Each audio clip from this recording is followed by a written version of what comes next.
Hello food lovers, welcome back to our channel. నేను మీ రాణి Erramsetti. Friends, ఈరోజు recipe వచ్చేసి చిన్న పునుకులు రెసిపీ అండి. మార్నింగ్ బ్రేక్ఫాస్ట్ రెసిపీ అనొచ్చు, ఈవినింగ్ స్నాక్స్ రెసిపీ అనొచ్చు, రోడ్ సైడ్ టిఫిన్ రెసిపీ అని కూడా అనొచ్చండి. చాలా సింపుల్గా, టేస్టీగా, చాలా సాఫ్ట్గా మనం 10 నిమిషాల్లో ప్రిపేర్ చేసి ఫ్యామిలీకి సర్వ్ చేయొచ్చండి. వీడియోని మధ్య మధ్యలో స్కిప్ చేయకుండా ఫస్ట్ నుంచి లాస్ట్ వరకు చూడండి. ఇక ప్రాసెస్లోకి వెళ్ళిపోదాం. ముందుగా ఒక గిన్నెని తీసుకుని దానిలోకి ఒక బంగాళదుంపను ఇలా ముక్కలుగా కట్ చేసుకుని వేసుకుని తగినన్ని వాటర్ పోసి కొంచెంగా ఒక పావు టీ స్పూన్ వరకు సాల్ట్ వేసుకుని గిన్నెకి మూత పెట్టి దుంపల్ని బాగా ఉడికించండి. ఉడికిన తర్వాత చూద్దాం. ఈలోపుగా మనం టిఫిన్లోకి చట్నీ అనేది చూద్దాం. దానికోసం ఎప్పుడు చేసుకునే పల్లి టొమాటో చట్నీ, కొబ్బరి చట్నీ కాకుండా ఆనియన్ చట్నీ చేసి చూపించబోతున్నానండి. దానికోసం 2 మీడియం సైజు ఉల్లిపాయలని బాగా కట్ చేసుకుని పొడవుగా చీలికలుగా కట్ చేసుకోండి. శనగపప్పుని, మినపప్పుని, ధనియాలని, జీలకర్రని, అలాగే కొంచెంగా మెంతులు తీసుకుని సాల్టు, కారము, చింతపండు కూడా తీసుకోండి. ఈ చట్నీ అనేది టేస్టీగా ఉంటుందండి, కొత్తగా అనిపిస్తుంది.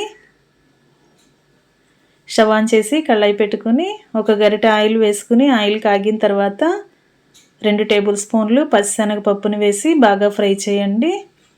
పప్పు కొంచెం ఫ్రై అయిన తర్వాత మినపప్పుని కూడా యాడ్ చేయండి. పొట్టు మినపప్పు అయినా పర్లేదు, పొట్టు లేని చాయ్ మినపప్పు అయినా పర్లేదండి. మినపప్పు, శనగపప్పు కూడా ఇలా గరిటెతో కలుపుకుంటూ క్రిస్పీగా అయ్యేంత వరకు ఫ్రై చేయండి. ఇప్పుడు 2 టేబుల్ స్పూన్లు ధనియాలను కూడా వేసుకుని వీటిని కూడా ఆయిల్లో వేసుకుని బాగా ఫ్రై చేయండి. ఫ్లేమ్ మొత్తం తగ్గించండి. లో ఫ్లేమ్లోనే వీటిని ఫ్రై చేయాలండి, లేదంటే మాడిపోయే ఛాన్స్ ఉంటుంది. చట్నీ టేస్ట్ అనేది మారిపోతుంది. ధనియాలు బాగా ఫ్రై అయిన తర్వాత జీలకర్రని, చిటికెడు మెంతుల్ని కూడా వేసుకుని 4-5 రెబ్బలు చింతపండును కూడా వేసుకోండి.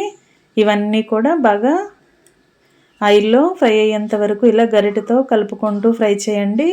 2 మీడియం సైజు ఉల్లిపాయలను శుభ్రం చేసుకుని సన్నగా పొడవుగా కట్ చేసుకున్న ముక్కల్ని కూడా ఇలా ఆయిల్లో వేసేసుకుని ఆనియన్స్ అనేవి చాలా ఫాస్ట్గా మగ్గటం కోసం తగినంత సాల్ట్ని వేసి సాల్ట్ అంతా కూడా ఉల్లిపాయ ముక్కల్లో కలిసేంత వరకు గరిటెతో బాగా కలుపుకొని కళాయికి మూత పెట్టుకుని 2 నిమిషాలు ఉడికించండి.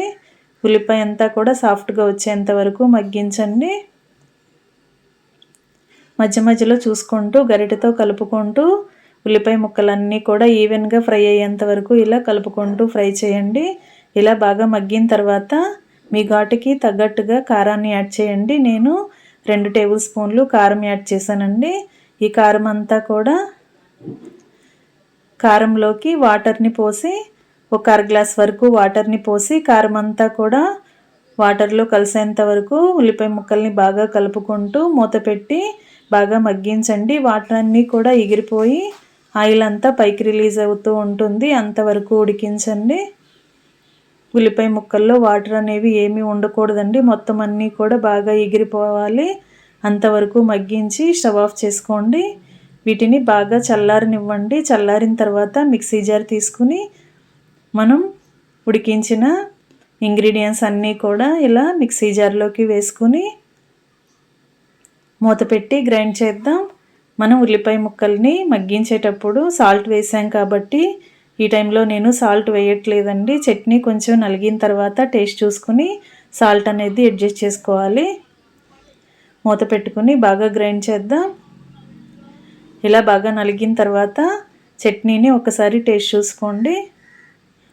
వాటర్ అనేవి ముందుగా అసలు యాడ్ చేయొద్దండి. ఉడికించిన ముక్కల్ని డైరెక్ట్గా గ్రైండ్ చేసుకుని తర్వాత చట్నీని కొంచెంగా టేస్ట్ చూసుకోండి.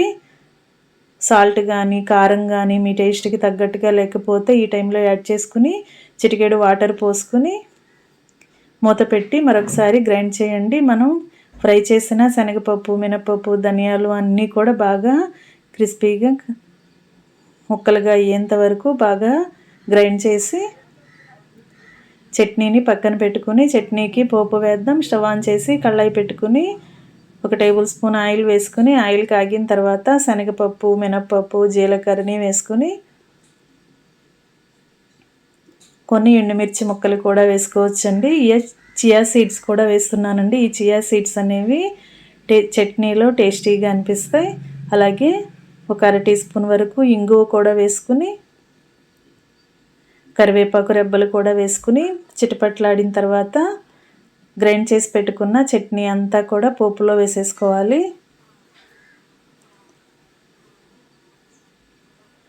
ఇలా చట్నీ అంతా కూడా ఆయిల్లో వేసుకున్నాం కదా, కళాయిలో వేసుకుని పోపు అంతా కూడా చట్నీలో కలిసేంత వరకు గరిటెతో ఇలా బాగా కలుపుకుంటూ 1 నిమిషం పాటు బాగా ఉడికించండి. చట్నీలో ఏమైనా వాటర్ అనేవి ఉంటే మొత్తం అన్నీ ఎగిరిపోయేంత వరకు ఉడికించి స్టవ్ ఆఫ్ చేసుకుని వేడివేడి టిఫిన్లోకి ఎలాంటి టిఫిన్స్లోకైనా కూడా ఈ చట్నీని సర్వ్ చేసుకోవచ్చండి.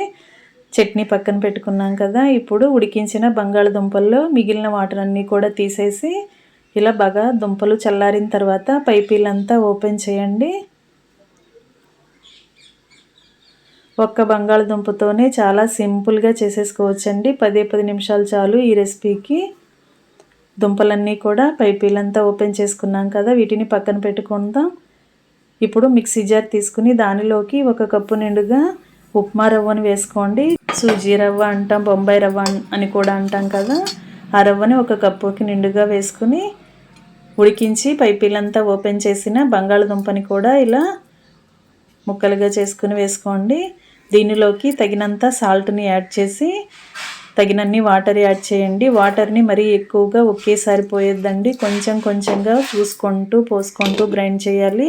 పిండి అనేది బాగా లూజ్ వచ్చేసిందంటే పునుకులు బాగా ఆయిల్ ఎక్కువగా పీల్చేసుకుంటే వాటర్ని ఒకేసారి ఎక్కువగా పోయొద్దు, కొంచెం కొంచెంగా చూసుకుంటూ పోసుకుంటూ ఇలా మెత్తగా గ్రైండ్ చేయాలి. ఇలా గ్రైండ్ అయిన పిండి అంతా కూడా మిక్సింగ్ బౌల్లోకి వేసుకుని సన్నగా కట్ చేసి పెట్టుకున్న పచ్చిమిర్చి ముక్కల్ని, సన్నగా కట్ చేసుకున్న కొత్తిమీరని, 1 టీ స్పూన్ జీలకర్రని కూడా వేసుకుని ఇవి 3 ఇంగ్రీడియంట్స్ కూడా పిండిలో కలిసేంత వరకు బాగా కలపాలండి.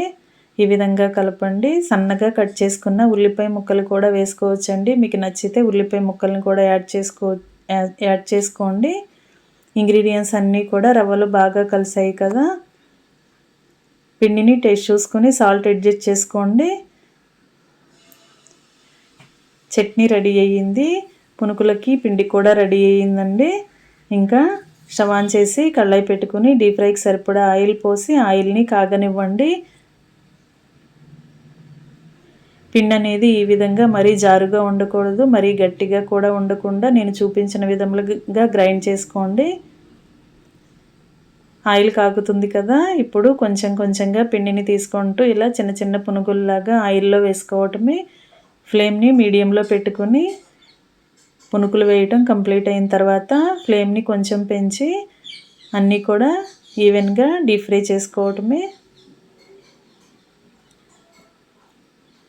ఇలా ఆయిల్కి పట్టినన్ని పునుకుల్ని వేసుకొని గరిటెతో కలుపుకుంటూ మొత్తం అన్నీ కూడా ఈవెన్గా డీప్ ఫ్రై చేయండి. ఫ్రెండ్స్, మైదా పిండి పునుకులు, గోధుమ పిండి పునుకులు, మినప్పిండి పునుకులు, బియ్యం పిండి పునుకులు అన్నీ తింటూ ఉంటాం. ఒకసారి నేను చూపించిన ప్రాసెస్తో బంగాళదుంప బొంబాయి రవ్వతో చిన్న పునుకులు అనేవి వేసి చూడండి. ఆనియన్ చట్నీతో సర్వ్ చేసుకుని చూడండి. చాలా చాలా టేస్టీగా అనిపించడమే కాకుండా పని కూడా ఎక్కువగా అనిపించదండి, ఎక్కువగా శ్రమని అనిపించదు, చాలా సింపుల్గా తయారైపోతాయి. ఇంకా వేడివేడి పునుకుల్ని ఆనియన్ చట్నీ, ఉల్లిపాయ ముక్కలతో సర్వ్ చేసుకోవటమే. వీడియో నచ్చినట్లయితే లైక్ చేసి ఛానల్ని సబ్స్క్రైబ్ చేసుకోండి. Thanks for watching.